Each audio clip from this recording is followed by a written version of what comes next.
Hello, this is Daniel Guys from 80 Films here for another Twitch stream. Today, I just wanted to.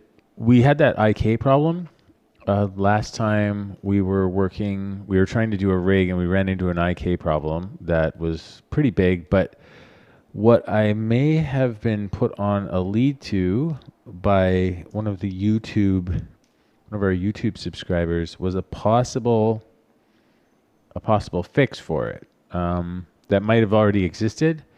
So, well, I'm pretty sure it already existed. So we're just going to check that out and see what that is, and see if it works. So it's just a suggestion, and it's ZenRD.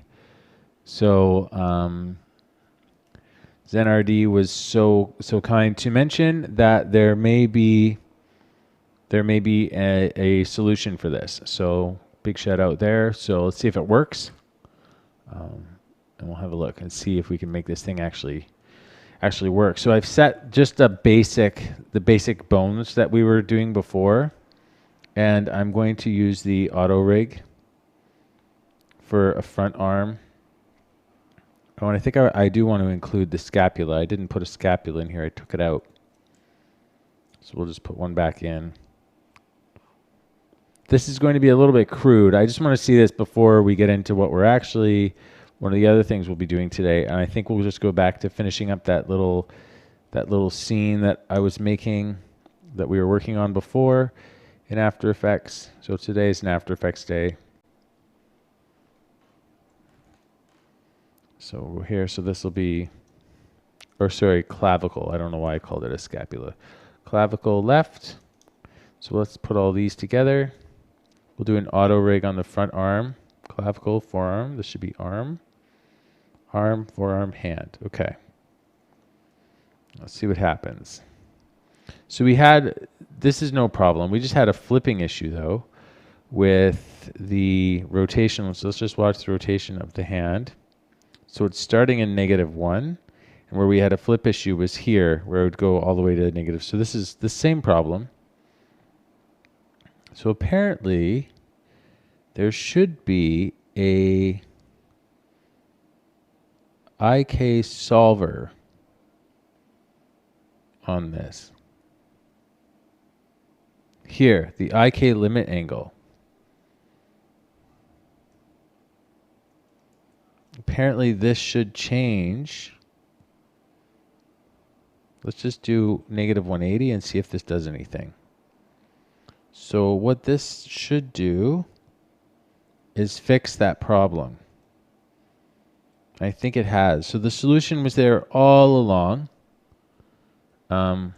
Just a big dummy, didn't notice it, didn't even know that thing existed.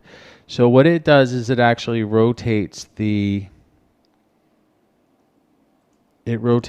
changes the IK solver so that we're not getting really jumped out values. So problem solved. We don't have to rig. You don't have to rig with the arms way up in the air like this. You can rig normally, and you don't get those weird rotation problems. So that means, I think we had a guy we were rigging. Let's see if I can find him. We may have long since lost the character. We were testing this Inuit character, and we're trying to do some modifiers on the arm, on the hand, so that it would feel a little bit more organic when the wrist was rotating. And now in the project, we're actually going with a 3D character, so we're not going to be using the same approach. But this might be, maybe we can demonstrate this process right now again, really quickly. So that's just the skeleton. So now that we know it works, we can use this a little more. And the clavicle's working. That's all great. So now we can use this to get the effects that we were getting before without the problems. So if I take, we'll just pull these parts in here. I'll just copy this. We're going to paste it here.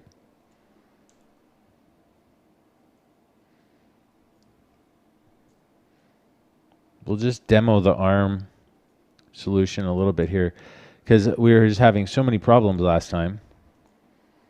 And let's hide the rest of this skeleton's body. We're just going to do the arm because that was one of the major problem areas. And I think what I'll do is we'll set up another character to do since I can't use this for anything now other than just teaching material. What I'd like to do is we'll just set it up as we'll just do a different character altogether and go through the same process now that we know where the problem was coming from.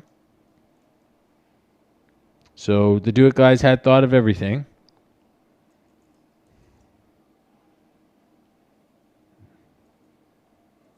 Okay, so I'm just fixing the position of this thing here.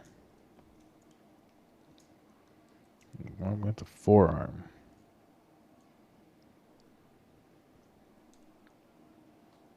Ugh, I thought I fixed this.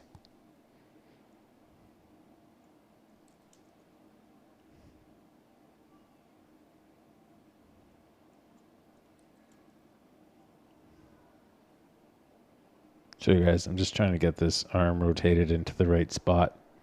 I want it to match with the skeleton before I start pinning, doing puppet pins on everything. Okay. Then we have the mitt, the thumb. The mitt should be parented to the wrist. We'll just rotate the mitt down. So, oops, change the... I'm just trying to position everything where it needs to be so that we're a little better lined up. I would create a character from scratch, but I feel like it'll take way longer than I think, and we won't even get the drawing finished. So I just want to focus on using something I already have, even though it's not quite as fun, especially if you know you're not going to make anything finished out of it. Okay, and I just want to fix this. Make sure that I just want to adjust the wrist a little bit more. So take the forearm. I'm going to unparent everyone. Just trying to position everything. Okay, and then we'll take this little wrist puff thing. Just move it over. Okay. I had this idea of using an underlying skeleton just to keep track of the animation of the actual character, which would be good too, as if it worked really well. What we would be able to do is turn off a lot of the puppet tool layers, like layers that are puppeted, and hide them, and then just actually animate the skeleton and not really have all this extra stuff floating around. Because this stuff can be pretty processor heavy. I'm just going to throw some pins in here. We'll drop this triangles down to 150 maybe.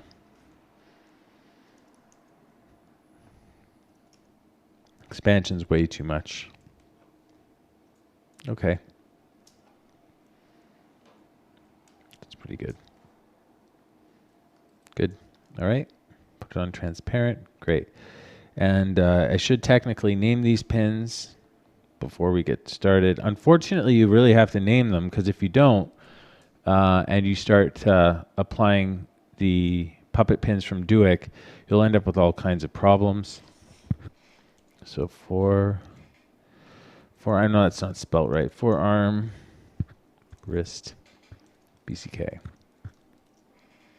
I know this is really annoying. This is probably the worst part of all rigging stuff. And T.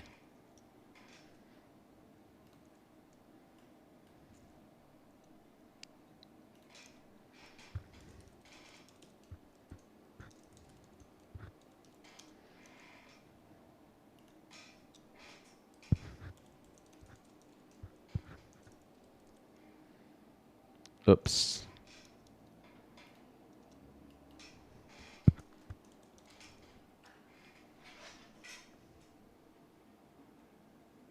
Oh, that's a cool idea, Colin Harvey CG.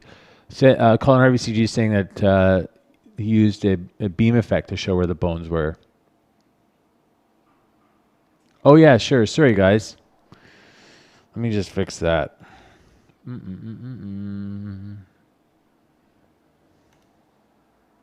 Yeah, I have it in the worst spot. I keep having to change it depending on what kind of project we're working on. Bonk. There we are. Thanks. Okay. So that'll just, when we click our little bone tool here and do it, bonk, we'll get our auto rig. It'll just create our little bones. And because they're named, they'll have the corresponding name to them, which is great. Otherwise, you have to manually rename all these. Either way, you have to rename stuff. There's no way around it. Shoulder's way up there. Let's do the arm next. Okay, and just add the pins. I think we'll put 2 up here. 2. We'll put 2 in here. Roughly in the same spots. I just want to be so close to the edge here, because when you're really close to the edge, the deformations can be a little bit weird. Okay, so let's rename.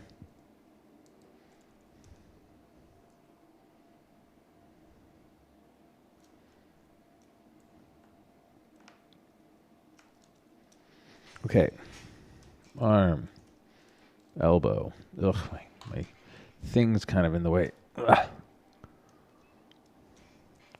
Arm, elbow, FRNT. Arm, shoulder, BCK. Arm, shoulder, FRNT. Okay. Now we'll make the pins, or the bones. Bonk, there they go. Okay, now let's do the wrist. This is some of the important stuff here. Oh, really? Colin Harvey, you got to get that script out here. That's great. That's a great little tool because, man, I tell you, renaming these things is just a drag. It's not my favorite thing at all. Put this down to 100. Could probably go lighter on that. Yeah, okay, that's cool. And then let's rename them. I'm just pressing U, and that shows up any animated properties or keyframe properties. So this will be wrist, BCK, wrist, FRNT. Okay, and then we have the shoulder B. Shoulder B is just sort of the underlying shoulder that goes underneath everything. This one we'll put, hang on, let's think about this. We'll put 1 in the bottom. Messed up. Okay, we'll put 1 in the bottom, I think. I wonder if we need more. Well, we probably should have 1 in for sure in the front to pull that around if the chest is moving. This to sort of pull the back. And this to kind of go with the top. Okay, so our mesh is too limited, obviously. So 100 fix that. Great. So on transparent, perfect. And we will now rename these ones. Isn't it fun?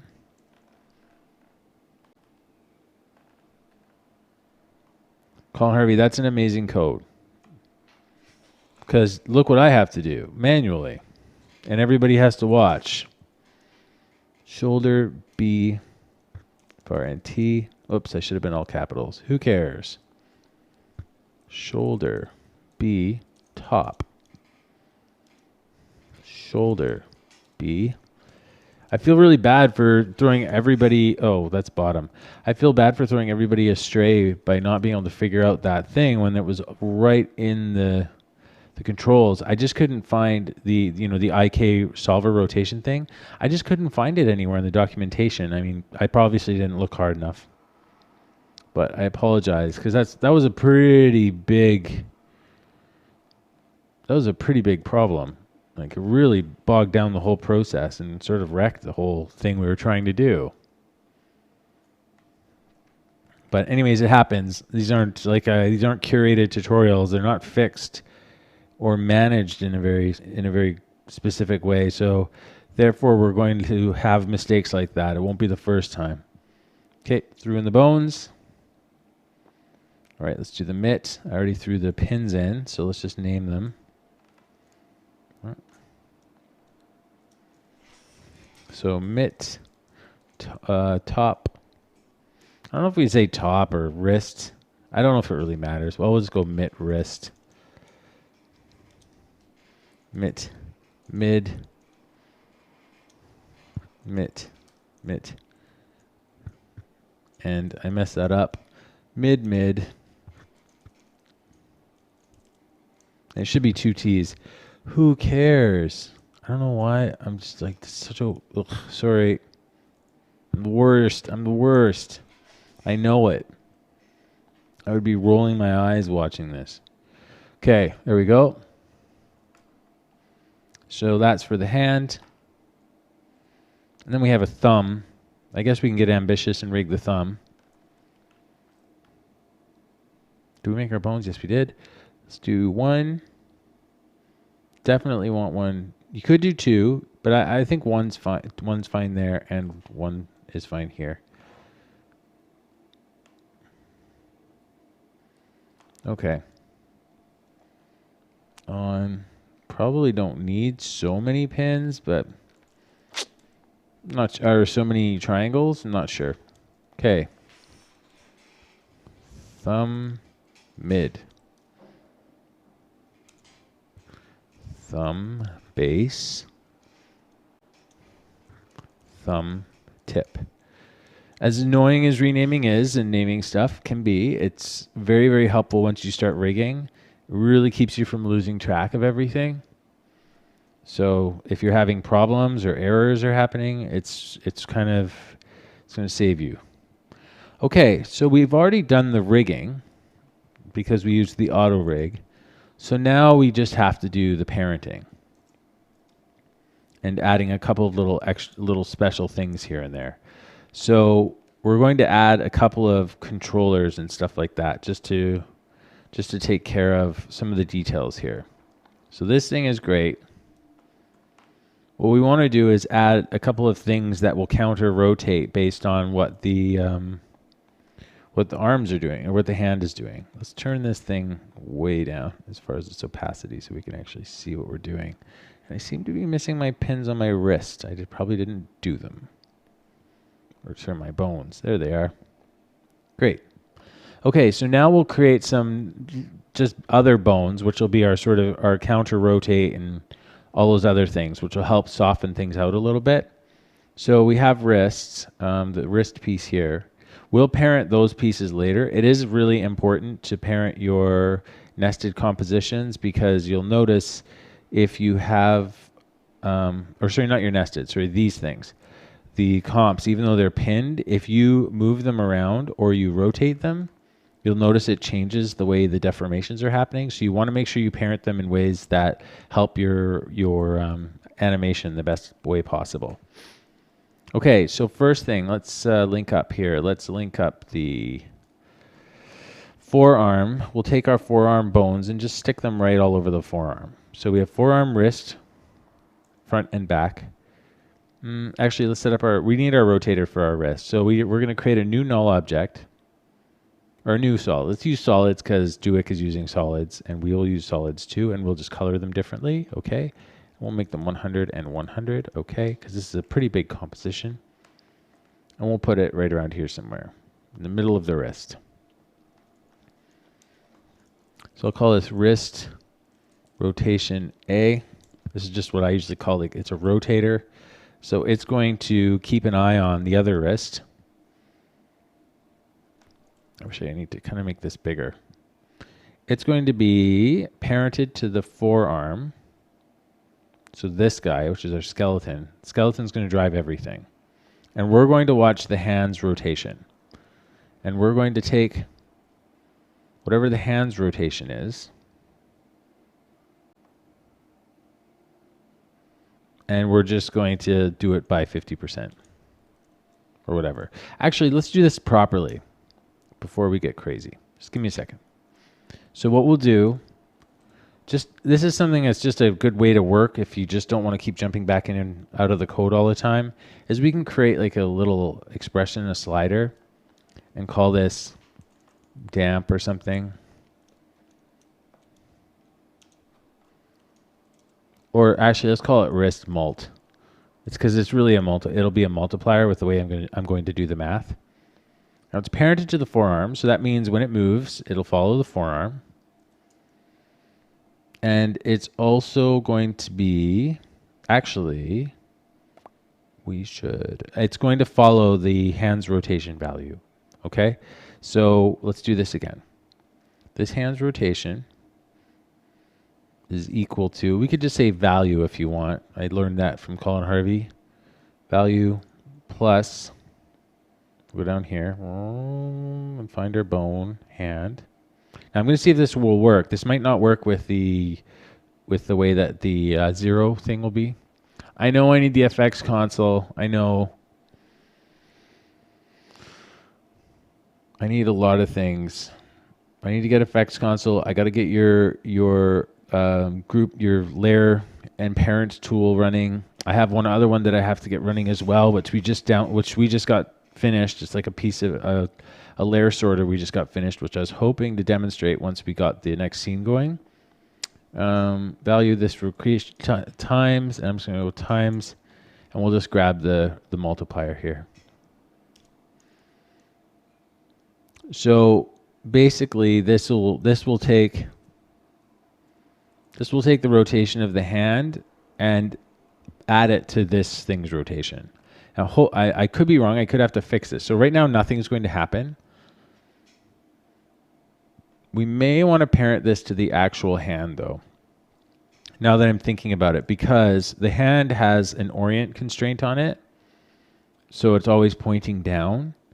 And right now, our wrist will be moving a whole bunch because it's not taking in. But let me just double check something really quick.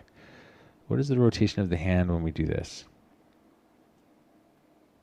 Okay, so the hand has a lot of rotation, so we're fine. We'll follow that. Sorry for if there's any confusion there. So really all I have to do is put this to 1. If I put this to 1, it should follow the hand's rotation exactly. See? There we go. We were doing it right. If I put this to 0.5, it should buffer it a little bit. It won't rotate as much, but it's still not aligned completely with the hand, okay? So that kind of makes it a little tool that we can use to soften up the wrist. So let's just see what it does. I'll show you what it does. We can now parent our wrist puppet pins to that. So we'll take all these guys here. What do we have? We don't want to do the mitt one, not yet. We'll focus on the forearm to begin with. These ones we can move out eventually other places. They might go down with the skeleton. Eventually we won't even see these things. So wrist front and back will parent to the wrist rotator. Actually, we'll parent these ones to the forearm.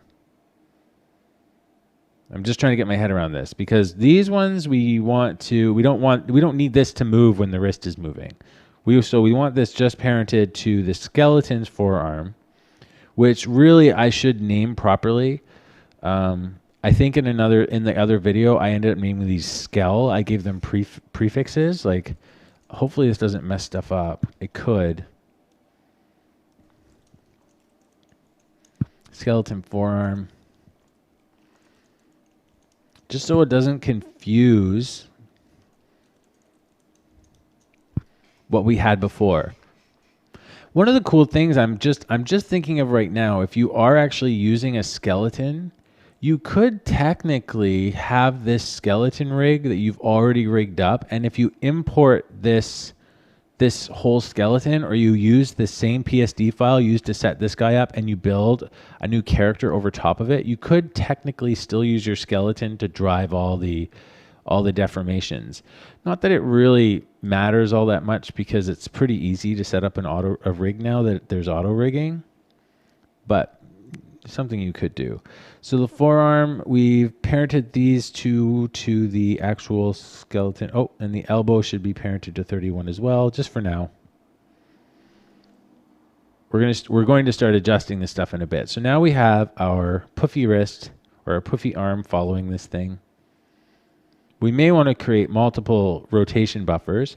So just watch the difference here. If we take this and put it like that, okay, so that's fine. That looks okay. But the hand is going into the puffy wrist, which is all right because there's a wrist puffy thing inside of it. But if we take these guys and we parent them to this one, it'll move out of the way of the hand a little bit. So it's a little more realistic feeling. Cool. And we can always make more of these things too. So what's cool about this is, first off, because we created the multiplier, that's really helpful. So we can have wrist rotation B, and we can make this a different color. Make it like this. And we'll scale it down just a little bit. You can either scale it here, but if you're using it and you're using the scale value of it, the best way to do that is then just change the size here to 75, 75. So now we have a second wrist buffer, and we can set that one to 0.25. There's probably a smarter way to do it, or let's do 0.75. There's probably a smarter way to do it where you could just have, I don't know, add some kind of variable to something. But this is the most visual and clean and mentally tidy way that I can think of doing it. So with this, actually, let's put this to 0.25.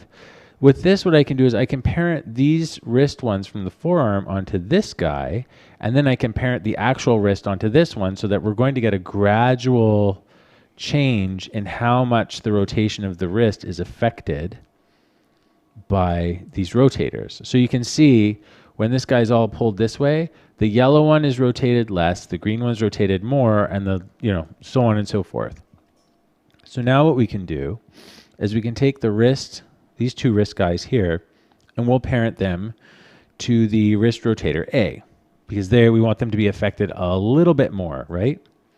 So now when I pull this around, our thing's coming with it, and you can see, maybe we'll turn up the opacity in a second, but you can see, well, I don't know if you can see that or not, but this wrist piece is affected more, this is affected less, but we're starting to get a nice transition between the two pieces. We're running into some little minor problems. Oh, and also that has to do with the fact that the deformation is looking super weird. Has to do with the fact that we don't have our main comp layer, our actual layer here, our layer that we can see isn't parented to anything. Really best if you parent it to its primary layer that it's rotating from. So the forearm is rotating based on the skeleton's forearm, so we'll parent it to that. And the wrists, we will parent to the forearm as well. Or you could parent it to the main wrist or the hand if you want to. I just wanted to make sure it's in the right general orientation. So I'm just going to parent it to the forearm. Oh, no, I want to parent it to the skeleton forearm. Sorry. I know it's a bit confusing. This takes a little bit of back and forth. I could be doing something a little bit wrong here. It might be the wrong thing to parent to. What you really want to watch for is which one looks better when you're rotating it around, and you can try different things. Now, what I am finding is that this wrist is rotating too much. So I want to reduce this one. So let's put it by 0.5, because remember I think I'm subtracting from this thing. So it'll rotate less the higher the multiplier is. My phone's ringing. There you go. That looks a little better. And maybe this one. Actually, no. Do you want this one to be 0.25? I'm sorry. I'm just trying to figure this out. This one to be 0.5. I feel like this is moving too much. So let's put this to 0.2, 0.4. I just want to get the rotation so it feels nice. I feel like this top wrist piece is moving too much. That looks good. That looks decent. Cool. That's better. So we're getting a nice, we haven't done any starching or anything, and we're getting a really nice overall feel that the cloth and the arm is connected somehow. Okay. So we can basically continue this process. Let's take we'll take the mitt. I think is pretty straightforward. The mitt we can just parent to the skeleton wrist or the hand. And then the mid one we'll parent to here, and we'll just parent them up. Eventually we could put like a curl function or a curve on them so that when you rotate this one, it adjusts the hand. I'm not going to do that for this video because I'm just trying to keep things moving pretty fast. And so we'll take this and parent this to the skeleton hand as well. And also make sure we parent the thumb. I'll put it to here, and the hand we can parent just to the wrist, or we could parent to the skeleton hand. Just whatever keeps it oriented to the layer that we're animating the most. I don't know if that makes sense or not, but so it's just not going to change shape on us all of a sudden. Okay, so far so good. Let's get the upper arm involved. So, and then we'll worry about the shoulder and stuff in a bit. So we have the forearm, which is fine. This is dealt with, so we can lock it. And then we can also lock these pins out, I think, and hide them away. We might have to bring them back. But right now, our next thing to deal with is the actual arm. Now, what I usually do is I would apply a rotator, a counter rotator to the elbow as well, depending on how it's animating, because I don't want it to feel like it's just one giant piece, like slipping and sliding all over the place. I could even take, one thing I sometimes do is I would take the elbow and I might parent it to the bone arm elbow right here. So when this is coming up and down, it will actually stick with this elbow here. But we could put rotators on it, and we probably will just for the sake of demonstration, I suppose.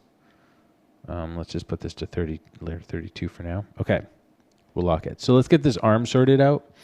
Front and back. I want to create a new rotator, and we're going to call it, this will be the elbow rotator. I'm just going to duplicate this one and bring it up here. This will probably be our forearm rotator. So put it here for now. Or I guess we'll put it down since we're going down the oh, no. What am I doing? What am I thinking? It's up here. Okay, and we'll call it forearm. You can just make a million of these things if you want. It does help soften the animation out, really. So this we'll put to 0.5 just to start.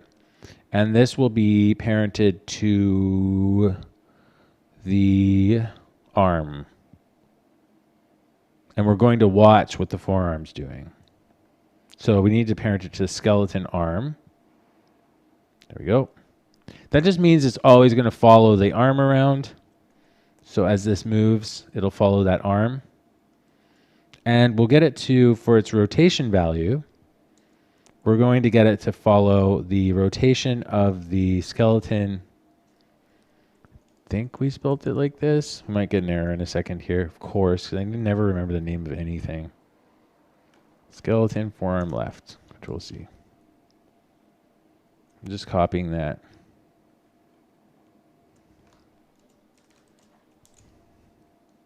There. So now it'll watch that rotation value of the forearm and means that we can buffer the forearm's rotation, which will be helpful. So that means I can now take now that I have that, I can take these arm pieces and start parenting them to it. Now, one of them we may want to end up parenting right to the actual arm itself because it might move too much. And we can just parent this one to the arm for now. A skeleton arm. Because it's going to be just following the shoulder around. It doesn't matter because it's underneath this shoulder. Well, we'll see. We'll see. It might matter. We're going to find out.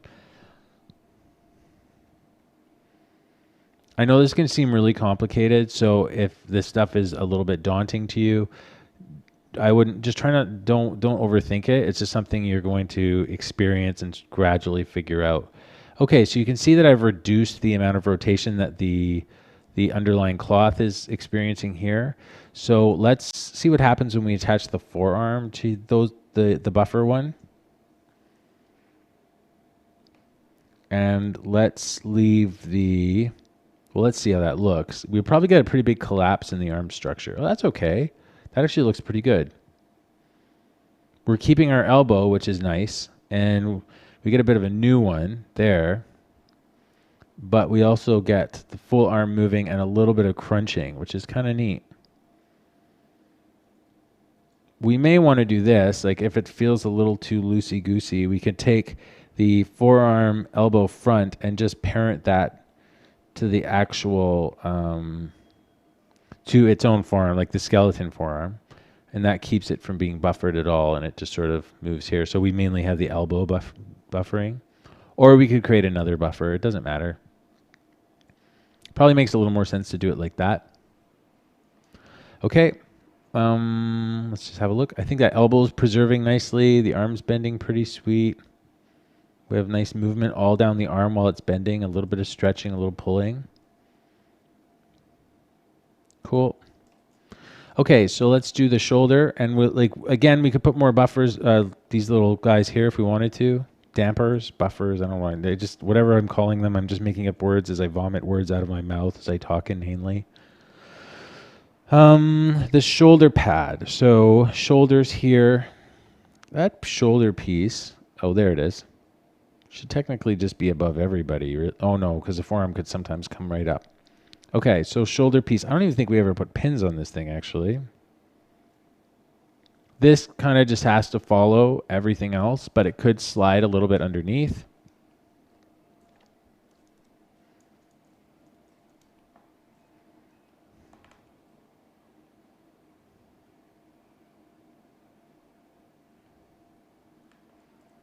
Okay. And let's just rename these things. I forgot to do these guys. That's why we're doing this now. So hopefully, shoulder top. Hopefully I didn't name one like this already. Otherwise, I should be calling this shoulder front top, shoulder. Well, it should be shoulder left. I mean, because we could potentially have so many of them. But for this example, I'm not doing that again. We'll call this FRNT. Sorry, I'm a little sloppy in how I'm naming these. Let's make sure the mesh is good. Yeah, and on transparent, that's fine. I think the mesh is a little bit too loose because we're looking like we get a bit of cutoff around here. Might have to expand it a bit. Oh, that's not doing anything. Sorry, it's got to be done in here. Let's just increase the mesh count. Of course it does that. I hate it when it does this. Well, it should come back. Or maybe I'll just add a starch and delete it. It's just a weird bug. It annoys me immensely. It's a long start. Ugh. Oh, I hate you. Okay, it should just come back once we get moving things. All right, let's just make our bones. Bonk. There we have our bones. It's starting to get a little bit hard to see what everything is, everything that's going on here. So I'm definitely going to create a shoulder buffer or damper or whatever you want to call it. So let's pull this. We'll call it an arm rotation A, mostly because it'll be watching the arm's rotation value. And we'll bring this up. There we go. And we'll parent it to, I think we can just parent it to the arm. Well, technically, actually, we should parent it to the shoulder or something else, but we might have to do something a little bit different if we parent it to the arm, because we'll have to be subtracting the rotation. I'll show you that, and I'll show you that process, because that's just a little bit of a different. Well, we could parent it to the clavicle, actually. Let's do that. Skeleton clavicle. That's what it should be. Because we're trying to be one step away from whatever it's on. There you go. This may cause a problem, though. We may need to put it just on. We'll see. If I make it follow the, if I make it follow the arm left, it should be okay. There we go. Yeah, okay, that's what we want. Cool, we're good. Okay, so this is the A1. This is the first one we're doing. So we'll parent our shoulder pieces to that, at least a couple of them. So let's have a look. We want to buffer it a bit. So we have this nice shoulder piece. And I'll turn off the transparency on them in just a bit. So this one, let's make sure that the shoulder is parented to the skeleton arm, so it's following things around. Now we have front, back, and we have top. So let's have the front and the back follow the skeleton arm, because we want it to really be stuck. But the top will have follow our buffer, our our rotation softener thingy-majiggy that we've made. So now what we should have is we should have the shoulder rotating around, but it will slightly change form a little bit based on the fact that the top guy is just following this. And if we increase this thing, oops, you'll see it kind of follows it around. So that's great. This will add up in a bit more in a second here. You'll see what we're doing. So we have the shoulder. Now the real big key here is this bottom one, which I think we already have pins for. Great, we do. So this one, the front, the back, and the top will all parent to this arm rotator guy there. What that should do is it'll allow this thing to move more. We want it to be even less. So we're going to create a second buffer. This one will rotate even less. And we'll just use the yellow one for this one.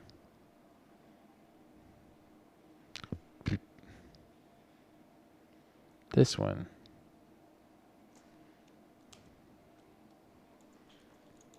There.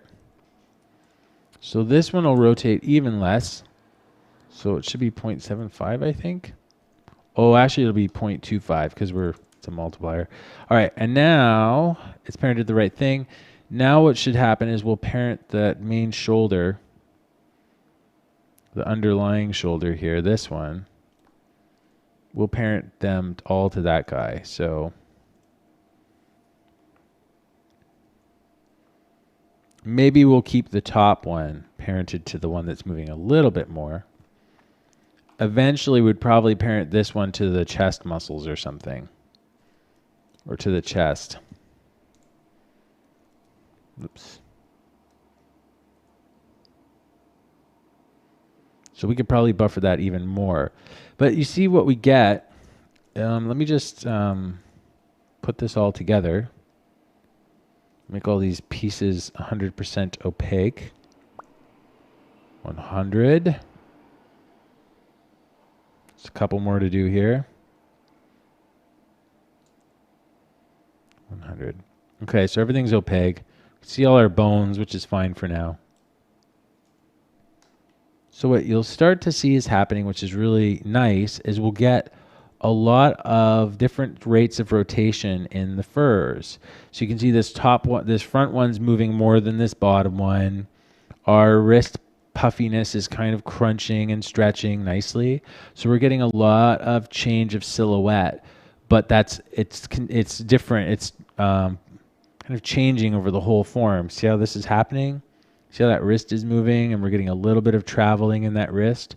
So just by creating these simple little relationships, you can create a very, very organic feeling furry thing. Or even a character that's animated moving around. Oh no, why did that happen? There we go. The other thing I just want to do with the clavicle is normally I allow for a bit of travel of the clavicle. Right here, clavicle, auto position, let's put it to 10%. What this does, if there's a torso, it allows the whole thing to slide around a little bit. You can see because your shoulder blade is moving back and forth. Hey, Mr. Hengel. I've actually been addressing, you probably want to watch the video later, but I just found, it was suggested to me by a YouTube subscriber that we have, how to solve our flipping problem that we had, and it solved it. And it's already included in Duick Tools, so it's a really nice little feature, and it works great. So we've got our little arm rig moving now perfectly well, and without the flipping or anything, as you can see, it moves really nicely. There is a flip eventually, but what we can do is we see where that flip's happening there, is we can change that. We can just change that value, and that's in the IK solve. That's actually, I'll just show you guys, remind you guys one last time.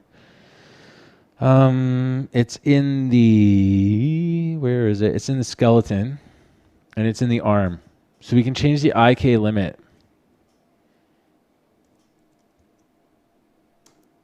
Hopefully it doesn't change.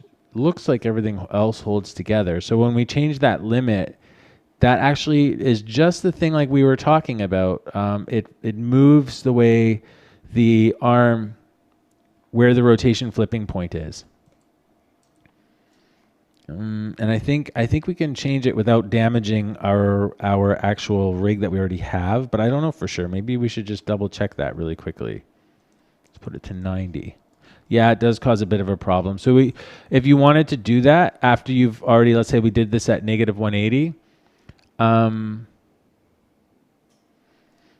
Mr. Engel, that's a good question. I've tried to puppet them in 3D. They work okay. It's not terrible. It's usually a bit of a safer. It's a bit easier to manage all the positions when you don't have a Z to deal with. So sometimes what I would do is I do the arm layer. I'll make an arm layer, a torso layer, and all that kind of stuff. As far as, okay, so I just want to just answer this problem really quick. If you want to change the rotation angle here, what you do have to do is, because it's going to change, look, if we change this, we're going to see the values flip here. So if we put this to negative 90, oh no, it's okay there. If we put it to 90, we get a flip here. So everything flips. So what you'd want to do is, before you do that, is unfortunately unparent your pins, then do it, and then reparent them again. Kind of annoying, but definitely at least it's fixable. But now we've got a pretty sweet setup. I think for a character, probably, we did 180 on it. It'd probably be better because 180 breaks here, which is a position you'd probably do coming up here. So you want to just avoid, you want it to flip when you're way over here somewhere, because this is a position you're not typically going to do. Anyways, it's cool. It works. So anyways, that's it. That's it. I think that works. So it is possible to make a character rig with some nice squishy joints and having some smooth movements. You can see we have a really nice dynamic arm that feels, I feel like it feels quite organic for something that's a puppet pin. Doesn't feel like too much like a cutout character. And we can get some pretty nice poses in there and some nice feeling of the arm being all interconnected. So, whoops, I don't know what just happened. Oh, it's a healthy crash. And you know what? I didn't even save. Well, so long. I guess that's dead. Well, it's nice that it crashed right when we finished that problem, which is good.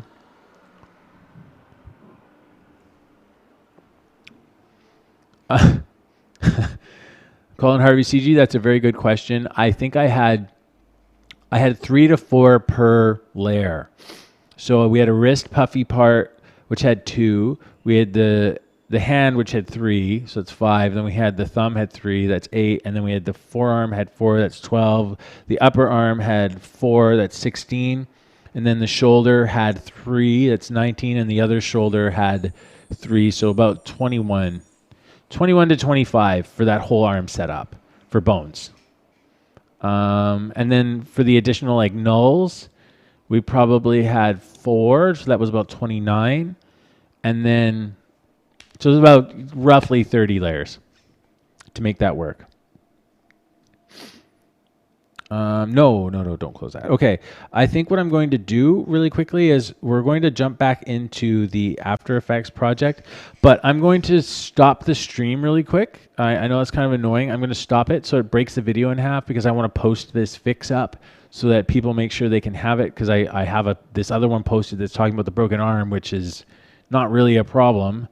So I want to make sure this gets up, so I'm going to stop the stream, and then I'm going to pop back on in just 2 seconds so that we can start the other project, and this stream can be separate. So, all right, so I'll see you guys in just a minute.